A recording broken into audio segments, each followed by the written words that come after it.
বন্ধুরা, ভগবান শ্রীকৃষ্ণ বলেছেন, কোন পাপের কারণে মানুষ কুকুর হয়ে জন্মায়। প্রত্যেক মানুষকেই তার কর্ম অনুযায়ী মৃত্যুর পরে শাস্তি ভোগ করতে হয়। যখনই তাদের শাস্তি পূর্ণ হয়, তখনই তারা আবার পৃথিবীতে জন্ম নেয়। যে যেরকম কর্ম করবে, সে সেভাবেই জীবন পাবে। কিন্তু বন্ধুরা, আপনারা কি জানেন, কোন অভিশাপের কারণে মানুষ কুকুর হয়ে জন্মায়? আর এমন কি কি কাজ আছে যা মানুষের জীবনে কখনোই করা উচিত নয়, যার ফলে আমাদের নরকে যেতে হয় এবং কুকুরের জীবন পেতে হয়? হিন্দু শাস্ত্র অনুযায়ী এই পৃথিবীতে বসবাসকারী সমস্ত মানুষই তাদের কর্ম অনুসারে মৃত্যুর পরে বিভিন্ন প্রজাতিতে জন্মগ্রহণ করে। কিছু ধর্মীয় গ্রন্থে বলা হয়েছে, যারা তাদের জীবনে অনেক পাপ করেছে, তারা এমন এক অবস্থায় জন্মগ্রহণ করে যেখানে তারা তাদের কষ্ট অন্য কাউকে বলতে পারে না বা কারো সাথে ভাগ করতে পারে না। আজ আমরা আপনাদের বলবো সেই কাজগুলো কি, যা একজন মানুষের জীবনে কখনো করা উচিত নয়, তা না হলে কুকুরের জীবন নিশ্চিত। নমস্কার বন্ধুরা, আপনাদের সকলকে অনুরোধ করছি, এই গল্পটি শোনার আগে কমেন্ট বক্সে জয় শ্রীকৃষ্ণ লিখে ভিডিওটি লাইক করুন এবং চ্যানেলটি সাবস্ক্রাইব করুন। এক সময় ভগবান শ্রীকৃষ্ণের প্রিয় রাধা রানী তার বন্ধুদের নিয়ে গ্রামে ঘুরতে বেরিয়েছিলেন। তারা গ্রাম জুড়ে ঘুরছিলেন। তখন তারা দেখতে পায় একটি অসহায় কুকুর খাবারের সন্ধানে একটি বাড়ির কাছে দাঁড়িয়ে আছে। ঠিক তখনই সেই বাড়ি থেকে এক যুবক লাঠি নিয়ে বেরিয়ে আসে এবং কুকুরটিকে তাড়া করে। এই দৃশ্য দেখে রাধারানী নিজেকে সামলে রাখতে পারলেন না। তিনি তার বন্ধুদের বললেন, বন্ধুরা, তোমরা সবাই নিজ নিজ বাড়িতে যাও। আমি আমার প্রভু শ্রীকৃষ্ণের কাছে যাব এবং তাকে কিছু প্রশ্ন করব। এরপর রাধারানী শ্রীকৃষ্ণের সাথে দেখা করতে রওনা হলেন। ভগবান শ্রীকৃষ্ণ তখন তার রাজপ্রাসাদে সোনার তৈরি সিংহাসনে বসেছিলেন। রাধারানী রাজভবনে গিয়ে ভগবান শ্রীকৃষ্ণকে জিজ্ঞাসা করেন, হে প্রভু, আজ যখন আমি আমার গ্রামে বেড়াচ্ছিলাম, তখন আমি দেখলাম একটি কুকুর তার দুর্বিষহ জীবনযাপন করছে। লোকজন তাকে লাঠি দিয়ে মারছে এবং খাবারের জন্য তাকে এদিক ওদিক ঘুরে বেড়াতে হচ্ছে। সে কোথাও পেট ভরে খাবার পেল না।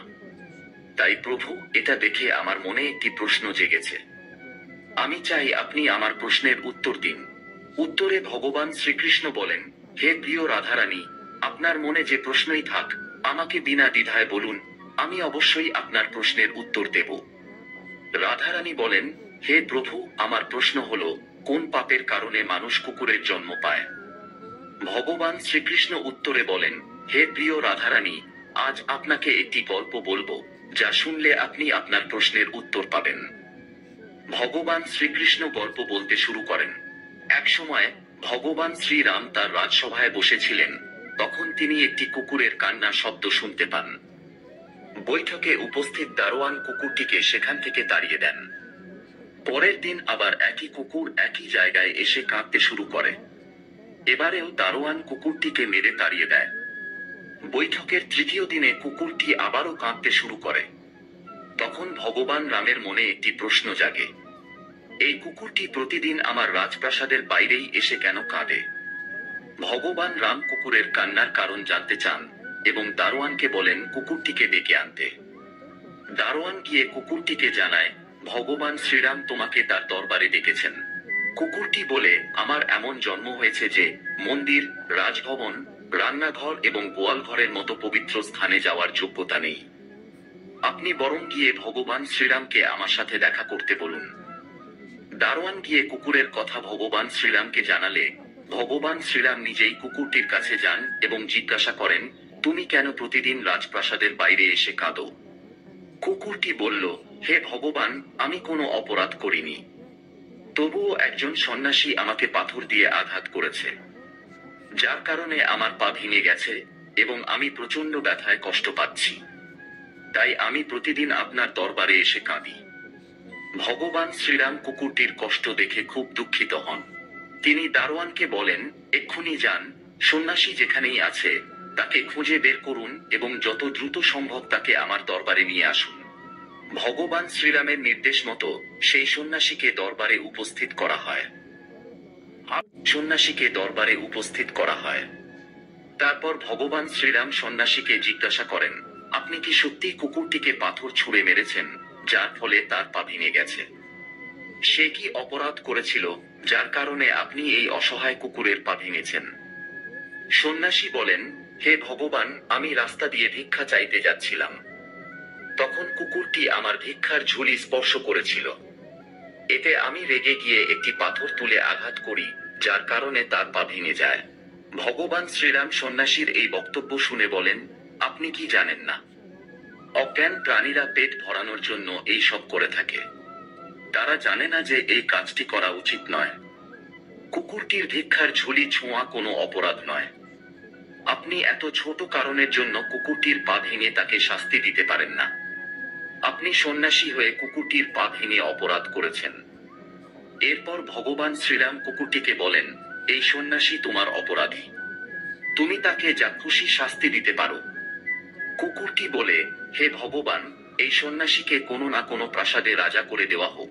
ভগবান শ্রীরাম কুকুরের কথা মেনে নেন এবং সন্ন্যাসীকে রাজার পোশাক পরিয়ে একটি প্রাসাদে নিয়ে গিয়ে তাকে সেখানকার রাজা করে দেন। সন্ন্যাসী রাজা হয়ে সোনার সিংহাসনে বসে ভাবতে থাকে, আমি রাজা হলাম, রাজ্য পেলাম, রাজকোষে থাকা সোনাদানা পেলাম। আমি স্বপ্নেও ভাবিনি যে আমার জীবনে আমি রাজা হব। কুকুর আমাকে রাজা বানিয়ে দিয়েছে। সত্যি কুকুরের কোনো বুদ্ধি নেই। এইসব দেখে মানুষজন অবাক হয়ে যায়।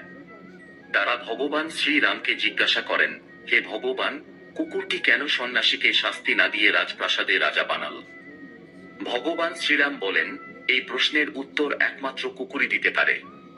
সকলেই কুকুরটিকে জিজ্ঞাসা করে, তুমি সন্ন্যাসীকে শাস্তি না দিয়ে তাকে রাজা বানালে কেন? কুকুরটি হেসে বলল, শোনো তবে, কেন আমি সন্ন্যাসীকে শাস্তি না দিয়ে রাজা বানালাম।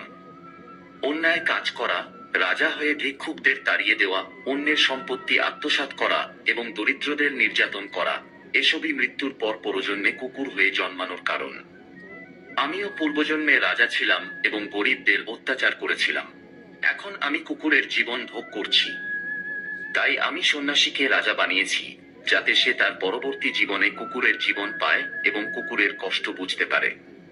বন্ধুরা, গল্পটি আরো বর্ণনা করতে গিয়ে ভগবান শ্রীকৃষ্ণ বললেন, হে প্রিয় রাধারানী, এরা সেই মানুষ যারা গঙ্গার কাছে যায় পাপ ধুতে, কিন্তু সেখান থেকে ফিরে আসার সাথে সাথে তারা আবার পাপ করতে শুরু করে। তখন রাধা রানী বললেন, হে ভগবান, গঙ্গায় স্নান করলে কি তাহলে পাপ নষ্ট হয় না? তখন ভগবান শ্রীকৃষ্ণ হাসি মুখে বলেন, হে প্রিয় রাধারানী, গঙ্গা কেবল সেই সমস্ত পাপ ধুয়ে দেয় যা অজান্তে সংঘটিত হয়। জেনে শুনে করা পাপ কখনো ধোয়া যায় না। আর গঙ্গা স্নান করলে শুধু সেই ব্যক্তি শুদ্ধ হয়, যার মন শুদ্ধ এবং মনে কোনো ছলনা নেই এবং যার মনের মধ্যে কোনো নোংরা চিন্তা নেই। আর যারা খারাপ কাজ করে, অসহায় মানুষদের নির্যাতন করে, অন্যের বোন কন্যাদের প্রতি কুদৃষ্টি রাখে, তাদের গঙ্গা স্নান করে কিছুই হয় না। তারা তাদের কর্মের ফল অবশ্যই পায়। বন্ধুরা, তাই হাত জোর করে অনুরোধ করছি, আমরা যদি একটি অসহায় প্রাণীকে পেট ভরানোর জন্য কিছু দিতে না পারি, তাহলে তাদের আঘাত করার অধিকারও আমাদের নেই। যদি আপনার বাড়িতে কুকুর বা কোনো অসহায় প্রাণী আসে, আপনি তাকে খাবার দিতে না পারলেও তাকে মারবেন না। কারণ তারও জীবন আছে, তাই সেও ব্যথা অনুভব করে।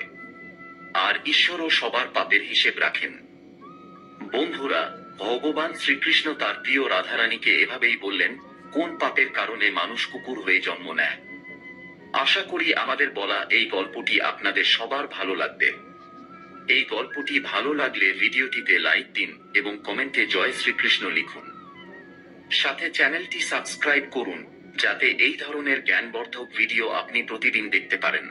ভিডিও দেখার জন্য অসংখ্য ধন্যবাদ। ভালো থাকবেন, সুস্থ থাকবেন।